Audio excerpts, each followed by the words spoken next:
Събуждам се в 5, само още 5 минути и вече е 6:30. Подготвям Шкоди лака за дълъг път и си пия кафето в движение, понеже трябваше да съм тръгнал преди половин час.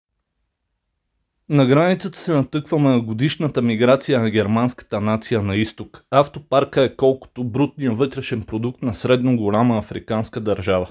Пристигаме в Истанбул, паркираме Шкоди лака като в Люлин, понеже постоянно ни повтарят да се чувстваме като у дома си. Разходка по Босфора, няколко снимки, чайки като в Люлин и ей тук се суркат бълъците. Натъкваме се на някакво лудо парти на местните и след това веднага си намираме туристически капан, от който стават яки кадри и си поръчваме нещо за ядене. Бърз тур на стаята, развалили се хотела, толкова съм близко до нервен срив. Да, това е телевизора. Никой не минава по този мост без да снима и ние няма да сме първите.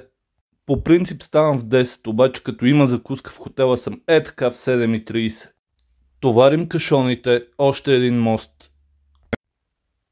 На германската граница всичко е нормално. Немците се прибират от традиционната си почивка на Егейско море и вече сме в София. А какво има в кашоните и какво подбрахме за вас, ще ви покажем в следващите ни видеа.